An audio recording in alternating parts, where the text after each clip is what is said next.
Hey guys, Brent Hull Build Show. I get the question a lot. How do I take the classical ideals about molding and put them in a modern room with 8-foot ceilings? Huh? I'm going to show you today on the Build Show.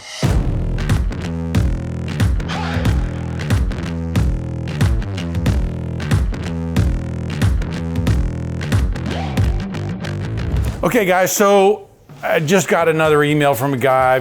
He had 7.5-foot ceilings. 7.5, okay, that's the lowest I've heard, that's the record.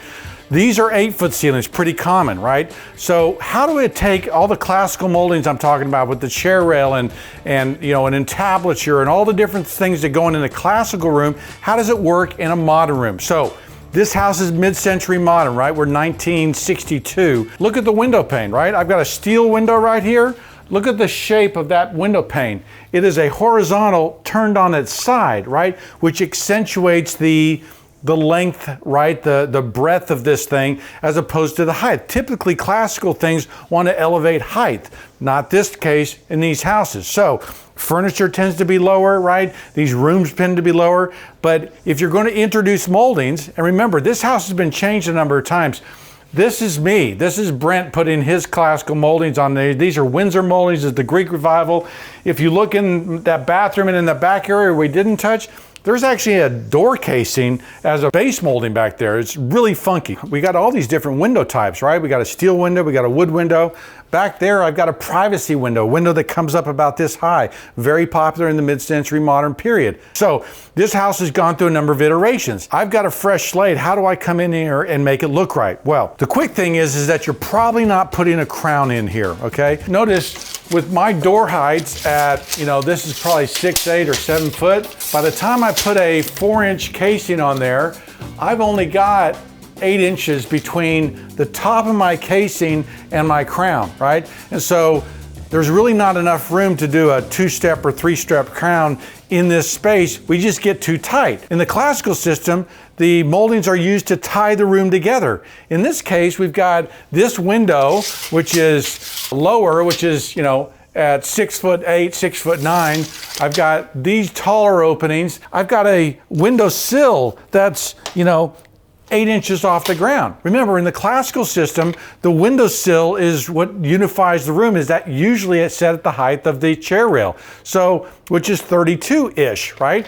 So I've got all kinds of problems here. Now, the first thing to remember is this is not a classical house, okay? The ideals of how this was designed and how it was put together is very modern, okay? It's what Frank Lloyd Wright was doing when he was talking about the prairie style and the very long horizontal things. So these rooms are not meant to be classical rooms. So the first thing is, let go of, I want to be strictly classical in my space, because the guy that showed me his pictures, he had, you know, this low ceiling, he had a cased opening, wasn't a cased opening, it just went right to the ceiling. He had all these different things going on in his house, and I went to a house built in the 80s, same thing. How do you unify and bring order to a space that isn't? And the quick thing you got to do is like go, okay, I'm just going to let go of that for a little bit, and I'm going to try to just put better moldings in here. Remember, typically in the ranch period, you have clamshell moldings, right? Clamshell, that's just a simple shape that comes over and drops down.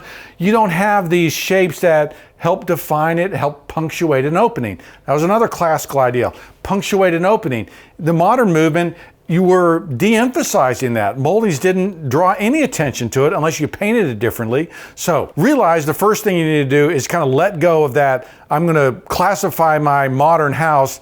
It doesn't really want to be, and you're going to have a tough time doing it. The molding should have more inflection and more punctuation than a clamshell molding. Clamshell molding really is, there is no shadow lines at all. And so you'll notice that here, I've got my base molding, and I've got a pretty cap on here. I've got a door casing with a back band. I have framed the openings much more so than you would see in a modern house.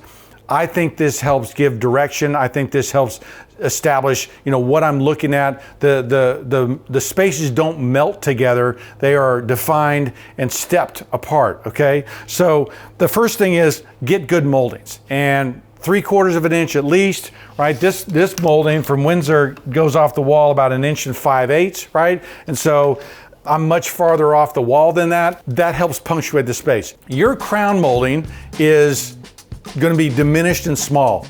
And I might even say, don't use a crown molding, okay? I know, I said it, no crown molding, because what you want to do is you want this to lift up.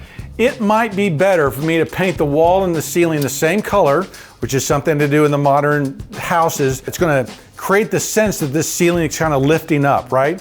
And so be hesitant about using crowns. You're certainly not gonna use a built-up crown. I would put in a chair rail if you really want something to unify the space. This isn't a big space. This is probably 16 by 14, something like that. If you're gonna put a chair rail in here, realize that there's nothing around this room that's gonna help tie this together, but I'm probably gonna be at, 24, 26 inches on this chair rail in here, right? I'm gonna be pretty low in a space like this. Now, what does that do? That is gonna ground this room in a kind of a base. It's gonna give it a foundation that then, if I'm 24, basically I got 6 feet of lift, right? That's gonna kind of make the room feel larger than it is. And so good base molding, good door casing, no crown, and a possible chair rail at a 24, 26 inch dimension, right? That is gonna help ground and unify the room. Now, there are a ton of other things that are gonna matter in a space like this. Paint color, right? What you paint these different moldings, how it's gonna look. You can change it vastly, the feel of this space, by just painting it and the colors that you use. So I'm working with a designer right now who's a modern designer, and he talks about the time it takes him to pick a white. And I'm just like, how many whites are there? Oh, he's like, oh, you don't even understand. So he can't even pick these whites. He's got to put the samples up on the wall. He's got to come back at different times of days just to pick white, okay? So realize that in this modern style, the paint color could be as important as anything else. Finally, if you are going to use a crown, you're going to want to use a crown that lifts up onto the wall. And so this is a crown we did in a federal house. I probably would do just this portion of this crown, right? Where it's going to be farther out on the ceiling than it comes down on the wall. So even though I might only come down, 2 1/4 inches, I'm going to go out about 4 1/2 inches. And what that's going to do, if you want to use crown in a space like this, it is going to lift your eyes further up onto the ceiling.